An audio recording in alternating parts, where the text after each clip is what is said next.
The Hungarian Grand Prix at the Hungaroring might not be the first track that comes to mind when discussing extreme operating conditions in Formula One, but it presents one of the most intricate engineering puzzles on the calendar.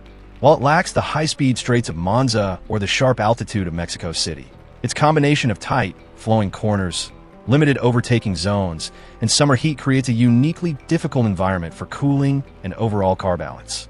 This circuit tests the limits of every team's cooling philosophy and exposes the trade-offs required to keep modern F1 cars within safe operating windows, particularly under the bodywork, where airflow, temperature management, and aerodynamic efficiency are constantly at odds. The Hungarian summer brings more than just heat. The high ambient and track temperatures compound the stress on the cooling systems of these highly sensitive cars. Add to that the layout of the Hungaroring, a twisty, technical circuit with very little full throttle running, and it becomes clear why cooling becomes a headline issue here.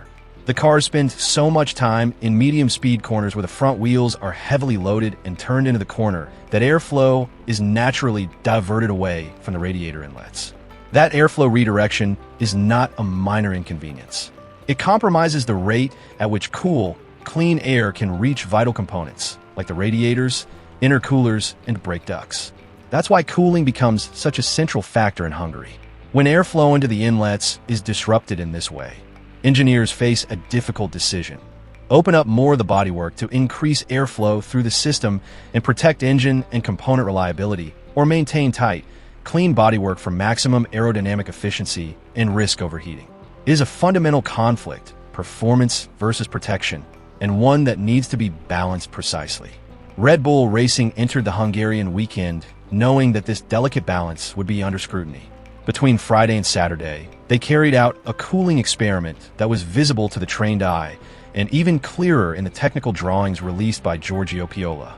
The team increased the hot air exit area at the base of the engine cover significantly from one session to the next. The intention was clear. The cooling configuration that Verstappen ran on Friday had not provided enough airflow to sufficiently regulate the car's internal temperatures. It is likely that telemetry revealed rising engine temperatures or signs that the car was operating too close to its thermal thresholds. When you hear about teams opening up their bodywork for cooling, this isn't just about slicing a vent or removing a panel. These changes have substantial aerodynamic consequences. The smooth, contoured surfaces of the car are carefully sculpted to control how air flows over the chassis. Introducing exit louvres or widening rear bodywork disrupts those flow structures. Hot air exiting through louvres travels differently to ambient air. It is less dense, more turbulent, and carries less energy to generate downforce. So, when this hot air is expelled onto areas of the car that are meant to generate aerodynamic grip, like the top of the side pods, the beam wing, or the diffuser region, it reduces the effectiveness of those components. There's also the matter of airflow convergence. At the back of the car, airflow from multiple directions, over the top of the car, along the sides, and underneath, converges in a tightly managed way to feed the diffuser and rear wing.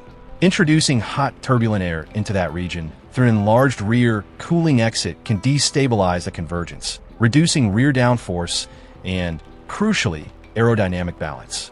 This makes the car harder to drive and limits the setups that engineers can use to maximize lap time. Given that, most teams try to push the bulk of their cooling flow through the side-mounted louvres. If you can expel most of the hot air here and keep the rear exit tight, you reduce the disruption to critical rear downforce zones. That's why on Friday, Red Bull configured Verstappen's car with maximum louvres and a minimal rear outlet. However, this setup proved insufficient under real-world track conditions.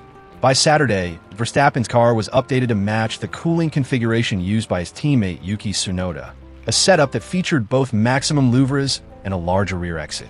This suggested that the team was facing thermal limitations and needed to err on the side of caution. This kind of mid-weekend change is always significant. It not only speaks to real-time learning and adaptation, but also to how finely tuned these cars are. When a car is undercooled, the implications are immediate and potentially race-ending. Components like the turbocharger, MGUH, MGUK, and battery system operate within extremely narrow temperature windows. If the car runs too hot, you risk not only performance drop-off but also failure. Even before you hit those thresholds, overheating forces the team to lower power output, limit deployment of electrical energy, or alter engine maps to keep things under control. That means sacrificing lap time. This is why cooling is not just a reliability issue. It is a direct performance limiter. Engineers on both the chassis and power unit side must collaborate to determine what level of cooling is acceptable. They need to decide how much performance they are willing to sacrifice to protect the hardware. That decision changes depending on track conditions, weather, and even how hard the driver is expected to push during the race. While Red Bull's struggles were visible, McLaren offered an intriguing contrast. The MCL39 features a completely different cooling approach. Instead of relying on upper body louvers like Red Bull or Ferrari, McLaren's car integrates what are referred to as cooling ears, aerodynamic outlets positioned in a way that balances airflow extraction with minimal aerodynamic disruption. These ears can be varied in size, giving McLaren a lot of flexibility without fundamentally altering their rear bodywork. What's particularly impressive is how little McLaren seems to rely on open bodywork in hot conditions. Even at a track like Monaco earlier in the year, another venue known for limited airflow and rising temperatures, the MCL39 operated with smaller exits than many of its rivals. Consider McLaren also uses the same Mercedes power unit as Aston Martin and Williams. This points to superior packaging and cooling integration. Their radiator layout, internal ducting, and thermal management seem more efficient overall. This allows them to run tighter bodywork, retain more rear downforce, and protect their lap time better than others in similar conditions. At Budapest, McLaren continued with this trend. The team made only minor adjustments to its cooling ears and maintained a small rear exit throughout the weekend. This consistency in cooling setup, even under thermal pressure, says a lot about the harmony between their aerodynamic and mechanical engineering departments.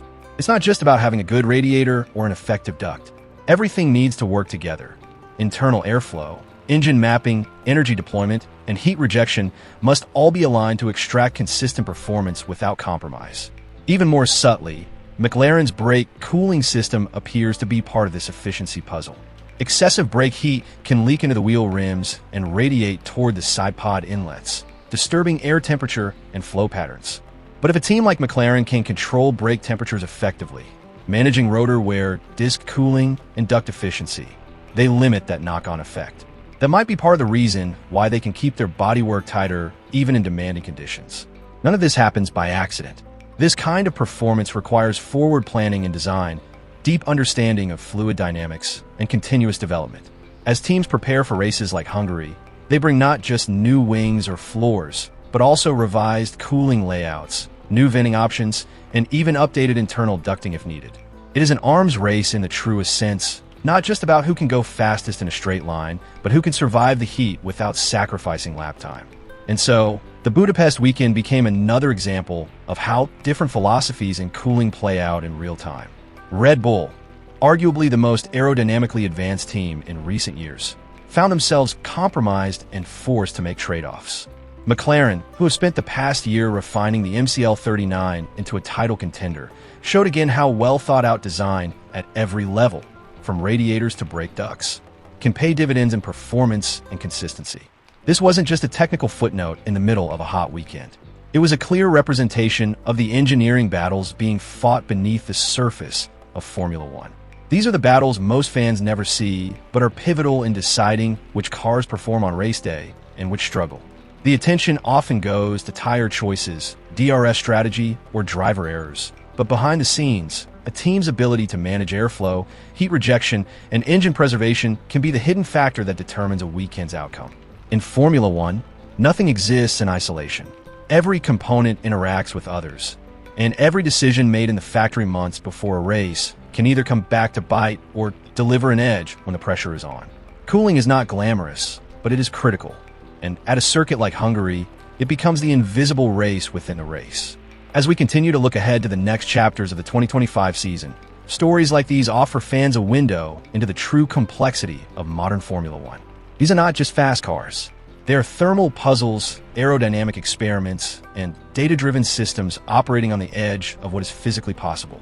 Understanding the balance between performance and preservation adds a new level of appreciation for what these teams are achieving. And when one team gets it right, as McLaren arguably did in Budapest, it can mean the difference between managing a podium finish or watching a power unit throttle back just when the opportunity arises. That's the side of Formula One we aim to uncover here. the subtle, technical, and often invisible truths that shape race outcomes long before the lights go out. If you're watching this, it's because you want more than just the headlines. You want to understand the choices, the trade-offs, and the hidden stories that define a season. That is what keeps us coming back. Not just the battles on track, but the ones behind the scenes. And rest assured, there's always more to uncover. McLaren, faithful the home of authentic Formula One storytelling. I'm Mr. Papaya, an independent Formula One journalist and passionate voice behind the visor. This channel delivers in-depth race analysis, breaking news, driver insights, strategy breakdowns, and honest opinions across the Formula One grid. If you're a die-hard Formula One fan, you're in the right place.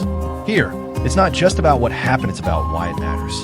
From team dynamics and on-track rivalries to behind-the-scenes politics, I unpack every angle with clarity, heart, and a touch of papaya passion.